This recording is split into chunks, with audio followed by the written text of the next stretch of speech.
So thank you to everyone who expressed interest in how the EV conversion of my Morris Minor is going. I originally intended that just to be like a Sunday musing to talk about it, because there'd been a bit of interest in my car, which is in the background of quite a lot of videos. But it seems like you folks all would like to know. So I'm going to keep you up to date. We're going to try and do some conversion in progress videos. This is the first one. So, as you can see, we are in the chaos that is our garage. As some of you know, we've been building a house for the last 3 years, and behind me is detritus from building a house. So, part of this is going to have to be organising things a little bit differently, because a lot of this is targeted towards, like, there are the drywall screws, there are the, there is the plumbing stuff, and a lot of that's kind of done. So, I'm actually getting to move on a little bit and having a little bit of free time that I'm allocating to converting my car. So here we are. And I've actually started. I mean, it may not seem like it when I tell you what I've done, but I have actually started. So a little bit of background. I started this project back in England. Actually, I managed to get a motor and a controller.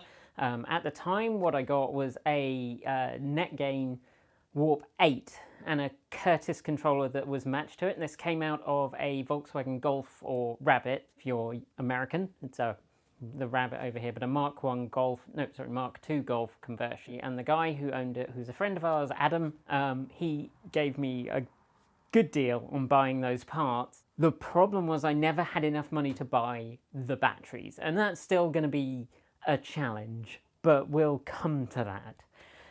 So when we moved over to the US, I brought those parts with me. The car, when it was last restored, it has actually been restored twice, but when it was last restored, I changed the back axle to a 3.7, I believe, diff, which is it's a Ford Escort diff, which unfortunately disintegrated shortly after I got here. So then began a long process, which has ended up with the car being off the road for pretty much 3 of the 4 years that we've been in the US, and it is still off the road. And the reason for that is actually this bit here. This is a flange that goes on the differential, and unfortunately, when it was sent off to be reconditioned, they fitted the wrong flange. I don't know how it happened. Oh, well, I sort of know how it happened, because it turned out the differential I sent was completely knackered. So they got a new differential, well, a new old differential, reconditioned that, and obviously they sent the wrong flange. And unfortunately, at the time, my car was in a garage with some great guys locally who were trying to get it back on the road for me because I didn't have this space. And they installed the differential and then went to mate the prop shaft to it and discovered that it didn't fit. And then there was a long discussion about how we were going to do this, how could we resolve it, ideally without taking the differential back out, because that's quite expensive. And then it came to the head with them basically saying we can't do that, because no one in the area around us will handle a Ford differential from Europe. I don't know why. It's not that complicated. Differentials are a bit of a dark art, and I've been very hesitant to take it apart. And that's when I came across this wonderful, handy, I don't even know how to describe it. It's a shortcut. It's a massive shortcut which allows you to change the flange without taking the differential out of the car. And that is a lifesaver for me, because I don't have to then adjust the backlash on the diff. I don't have to do anything but just take off a bolt, a crush washer, and put a new bolt back on. If it all goes horribly wrong and the differential dies, then I still have to send it back to England, which is what I have to do now. So really, it doesn't make any odds. It may not sound like that's the most important thing to do, but here's the thing. If I convert this car using the method that I'm thinking of doing, then I need that differential. And why do I need that? Because, again, no one will talk to me about it. It's very upsetting. So I spoke to a couple of hot rodding companies that are local, and I emailed some guys further away, and I spoke to a number of suspension specialists about my earlier plans, which were to try and fit a subframe.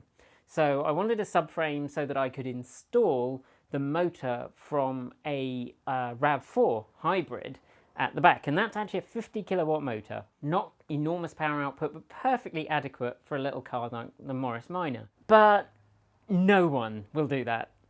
No one. Which is weird, because, you know, America is the land of hot rods, but they just kind of lose interest when you say it's electric. So I've gone back to another idea. So on the Open Inverter forum, there is the Lexus GS450H thread, which is really worth reading if you're looking at doing an EV conversion that is pretty cheap. And as you can see, what we have, well, this is actually a diagram of the Ford gearbox that is in the car. And I know it's a Morris, but it's actually a Ford Type 9 gearbox in the car. And that is going to be hopefully replaced with the gearbox from a GS450, which is a Lexus hybrid. And you might say, well, a hybrid isn't an EV, but it turns out that thanks to the work of Damien Maguire, who, huge kudos to Damien for this, like, he puts in so much work. The Lexus gearbox has enough power, it has about 250 kilowatts of power that it can output. In a Morris Minor, that's ridiculous. I don't need all of that. But that gearbox might fit in place of the Type 9. It's definitely bigger, but it looks like most of the biggerness will actually sit in the engine bay. It's definitely heavier, and that is a challenge because it looks like we're going to be trying to support that weight using a combination of the support where the standard gearbox mount is, and then a support that probably rests somewhere on the chassis legs up the front. This is going to be like the edge, the bleeding edge of my technical abilities with metalworking, because I can weld, but only a little bit. So we'll see how this goes. This is going to be super exciting. But the other reason I need to get the car on the road, and the first job is going to be trying to get my car back actually running on petrol, is because I need to sell the parts. And I need to know whether this differential that I'm trying to repair is actually going to work. And the only way that I'm going to find out if it's going to work is by throwing a few miles on it. So hopefully this time I can get the car on the road, just get it running, throw a few miles on it, make sure everything's happy, and then I can start the work of actually getting an electric conversion done. Okay, on with the replacement, although not in these clothes.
So, I have made the special tool.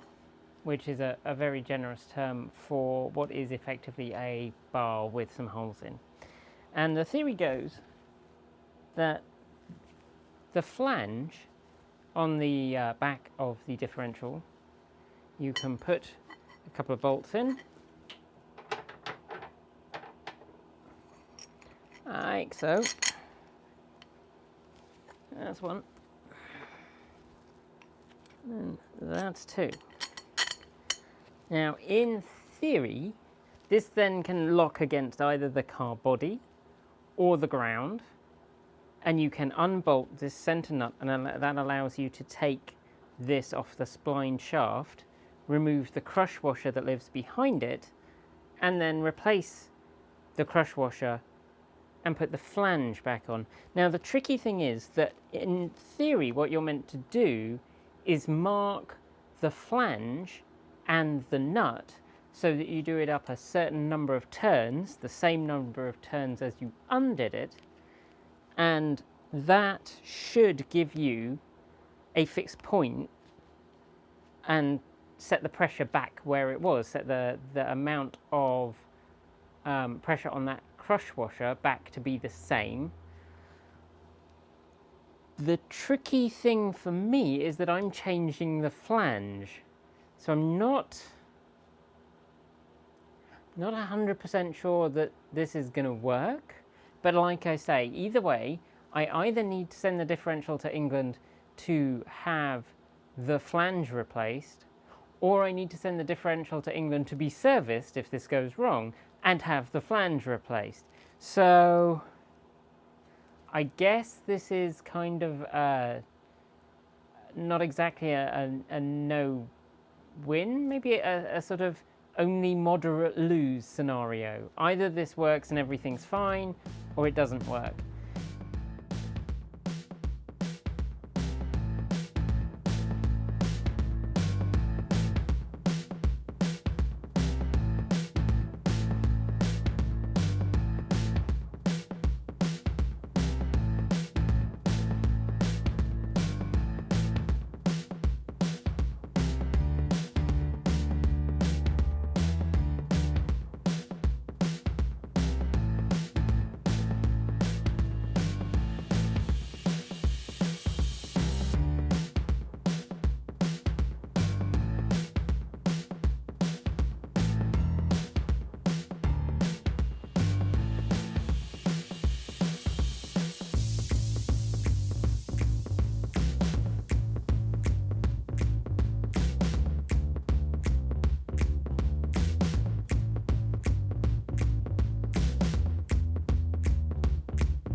So as you can see, I managed to get this off. This is the old flange. This is the new flange. You can actually see part of the reason that I really want to change it. So on this flange, the bolts sit very close to the edge on a very small, thin flange. On this one, they sit a little bit more inboard, but it's a much larger, much more sturdy flange. So these are apparently quite rare. So if you have, if any of you are Ford fans and are desperate for one of these, apparently quite rare flanges, then hit me up.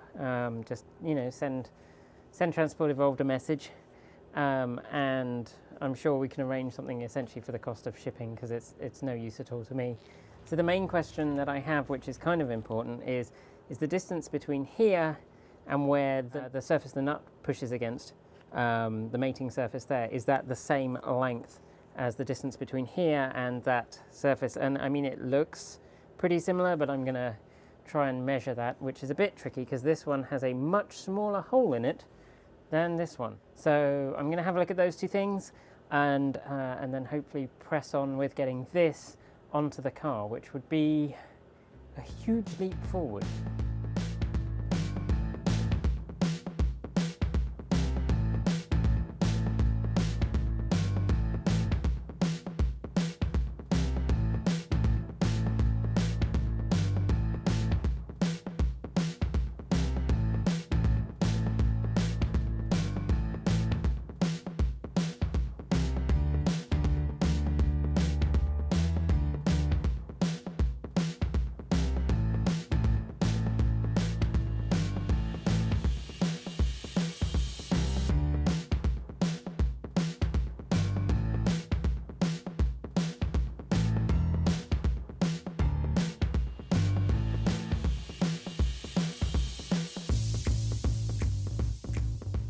So I guess it doesn't really come as any kind of surprise, despite me checking the thickness and they seem to be pretty much the same.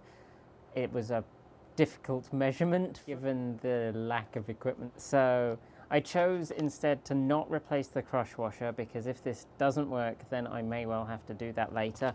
And I still have a replacement seal here, just in case I need that. Basically got it about as tight as I can and thread locked it on, which may or may not be tight enough. We may find that I destroy this differential, which will be very upsetting, but I can order a new one if I have to. The next job is to put the prop shaft back on, so I'm going to go fish the prop shaft out of the car, put that back on, and then we need to charge the battery, get some fresh petrol in this car, and hopefully Rebecca, she'll be back on the road. And that is not with the intent of actually driving her any significant distance.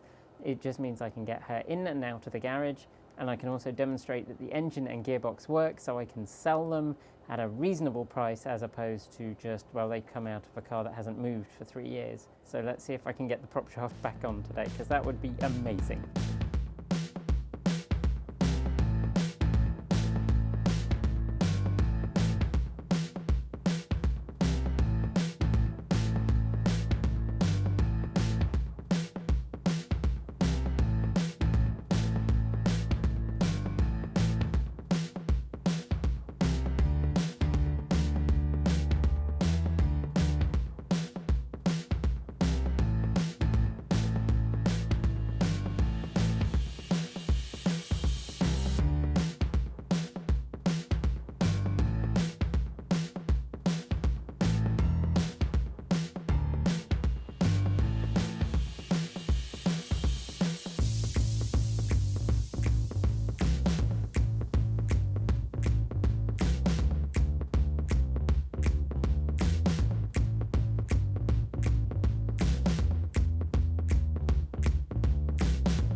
So it still is unfeasibly cold in the garage, but I do have the prop shaft reconnected. I have the correct flange on the differential. The battery is now charging. It was running at about 0.8 volts last time I measured it, which is really not great. I've put the battery tender on it to kind of trickle charge it as slowly and gently as possible, and we'll see whether this battery can hold a charge to start the car.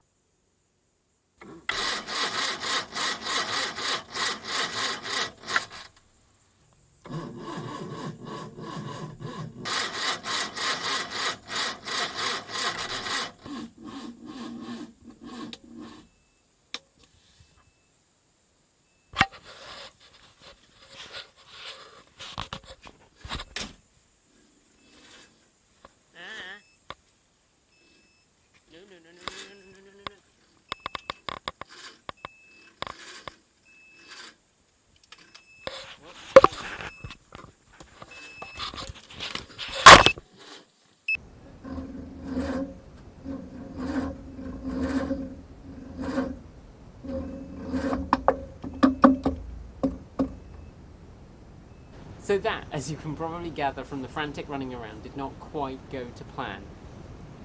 And the plan was pretty simple. I'd put the jump starter pack on the car, turn the engine over a few times with the immobilizer off, so the ignition circuits would be off and she wouldn't start. That would let me get some oil pressure up. Once the oil pressure was built up, I was going to flip the immobilizer off, we were going to start the car, let her warm up for a bit, just let her sit in here in the garage, not ideal, but for 10-15 minutes, let her warm up, get some of that fuel through, and then in a few days time I'd get a new battery, or I'd just use the jump starter again and I'd get a trip permit. We'd take her out for a drive, make sure that the gearbox and things are working, and then we could actually start stripping her down. The parts could go for sale. Unfortunately, what actually happened was when I put the jump starter pack on, it couldn't quite push out enough power to turn the engine over. I mean, it was turning over, but slowly. But then the last time I tried, in fact the last 2 times I tried, something odd happened, which is that it felt like she was trying to turn over even though the ignition circuit was off. And the final time I tried, she just carried on trying to start, even though the ignition circuit was off at the ignition switch. So I'm guessing that the starter solenoid is jamming, but I don't know. I did thwack it with a screwdriver, but I can't tell if she stopped then because I thwacked it with the screwdriver or because the voltage just dipped low enough that she stopped trying to start.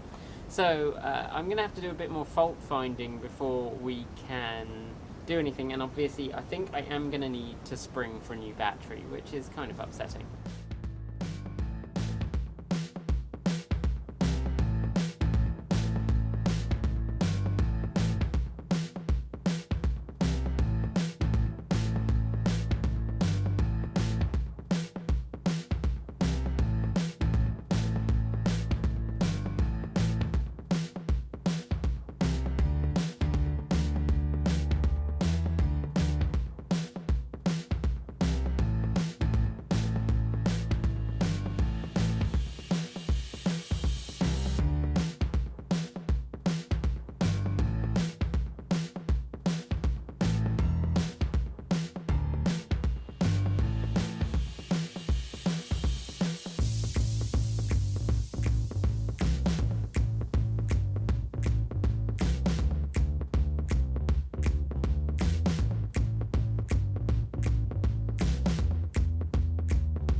And where is the driving video?